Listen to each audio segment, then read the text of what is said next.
ب3 مكونات وبس. تعالوا نعمل اسرع واحلى تحليه صحيه خاليه من الجلوتين، من غير ولا نقطه دقيق ولا اي ماده دهنيه، من غير ولا فتفوته سكر. طعمها خطير وبتدوب ذوبان في البق، مناسبه لكل انواع الدايت وكمان لمريض السكر. تقدري تاكلي منها بدل القطعه 2 جنب كوبايه القهوه في وجبه سناك، تستمتعي بطعمهم اللذيذ وتحسي بالشبع ل5 ساعات، وانتوا بتجربوا وبتحكموا بنفسكم.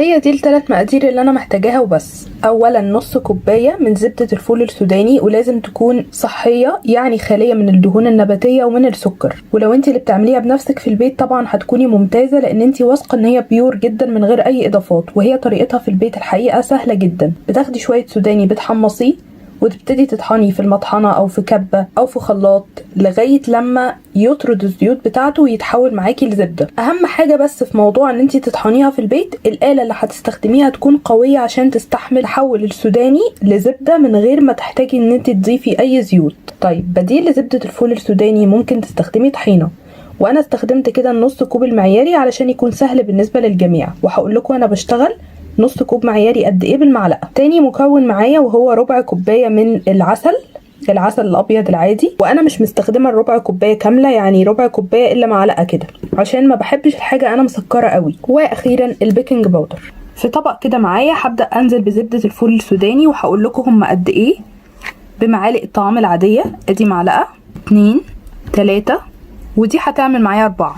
نص كوب معياري من زبدة الفول السوداني يعني 4 معالق كبيرة بمعالق الطعام العادية. هنزل عليهم بربع كوباية من العسل، رشة من القرفة ودي عشان النكهة وكمان بيظبط جدا معدل السكر في الدم، ورشة من الملح بسيطة جدا تعادل بس الطعم، واخيرا معلقة صغيرة من البيكنج باودر بمعلقة الشاي العادية. وهقلب الحاجات دي كلها في بعضها، ما فيهاش خطوات ما فيهاش افتكاسات، نمزج بس كل حاجه في بعضها حلو قوي.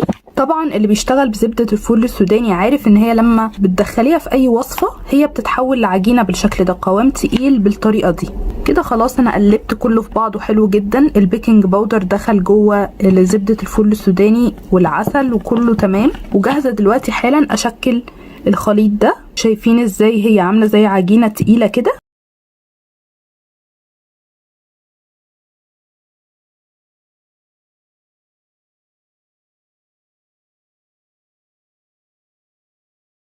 للتشكيل علشان انا عايزه حجمهم كلهم يطلع واحد، استخدم اللي هو النص معلقه المعياريه اللي هي المعلقه الصغيره خالص، هحطها كده جوه كيسه علشان يكون سهل التشكيل. بالمعلقه هاخد حبه كده من الخليط اهو كده، وبعدين اكورها ما بين ايدي.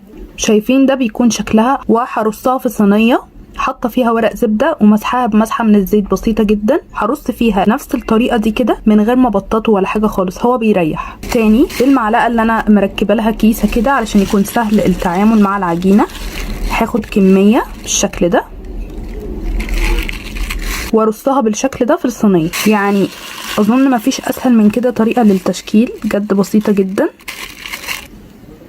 ده معايا بيكون شكلهم النهائي بعد خلاص ما خلصت كل كمية العجينة اللي معايا ورصيتها بنفس الطريقة كده في الصينية. دلوقتي هدخلهم الفرن على درجة حرارة 180 في الرف الوسطاني، واستنوني لما يطلعوا اقول لكم بالظبط تفاصيل التسوية ونبتدي نزين مع بعض. وهو ده معايا بيكون شكل نهائي بعد خلاص ما استوى وطلعته من الفرن. قعد معايا في التسويه يعني حوالي 8 دقايق بالكتير، حقيقي ما بيغيبش خالص. وبصوا لما بيهدى ويبرد بيطلع بمنتهى السهوله من ورقه الزبده. انا بالنسبه لي اول لما اخد لون ذهبي من تحت بسيط بالشكل ده طفيت الفرن وفتحت الشوايه لمده لحظات علشان ياخد لون ذهبي حلو كده خفيف من فوق الوش، وبعد كده طلعته على طول من الفرن. في البدايه لو لمستيه بتحسي ان هو طري جدا لسه ما كملش التسويه، انما لما بيتعرض للهواء بينشف وريحته تجنن. بصوا بيطلع بسهوله ازاي من ورقه الزبده بس لما بيهدى، لكن هتجربي تطلعيه من ورقه الزبده وهو لسه سخن عمره ما هيطلع معاكي سليم. طيب انا بالشكل ده جهزت كل بسكوتين على بعض يتلزقوا على طول، فهاخد كده البسكوته الجميله بتاعتي شويه من الشوكولاته، ممكن تلزقيهم بمربى لو حابه يعني على حسب كل واحد وذوقه، طبعا مربى لايت، والزقها بالشكل ده.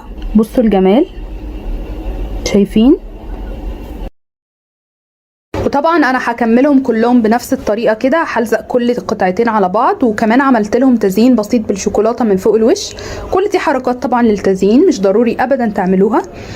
طعمها روعه يعني فوق الوصف، خطيرة جدا ودايبة قوي قوي تجنن.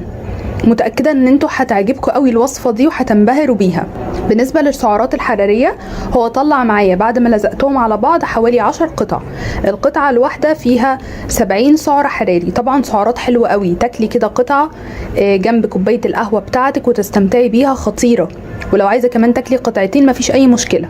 لو عندكم ربع كوباية عسل ونص كوباية زبدة فول سوداني، مستنياكم حالا تقوموا تجربوا الوصفة وترجعوا تقولوا لي رأيكم في الكومنتات. رأيكم بيهمني قوي وبيشجعني اقدم لكم وصفات احلى واحلى.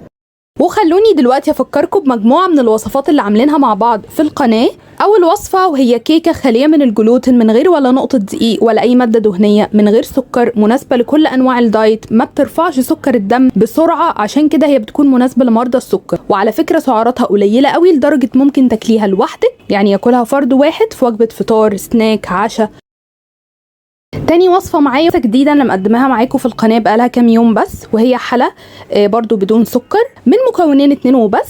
وقلت لكم كالعادة على بدائل برضو عشان يناسب كل الناس اللي متاحة عندك تقومي تعملي بيه الوصفة. سعراتها قليلة قوي قوي القطعة، يعني تقدري تاكلي قطعتين 3 4 حتى جنب كوباية القهوة بتاعتك في وجبة سناك، خفيفة ولذيذة جدا.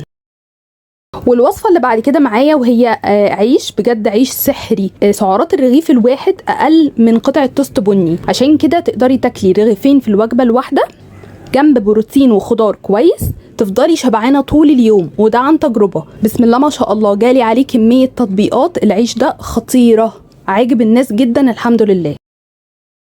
والوصفة الأخيرة معايا وهي البرازق. البرازق دي عندي على القناة يمكن من سنة أو أكتر، ولكن من أنجح الوصفات حقيقي لغاية دلوقتي، لسه بيجيلي عليها تطبيقات وأنا مبسوطة جدا إن هي عجباكم.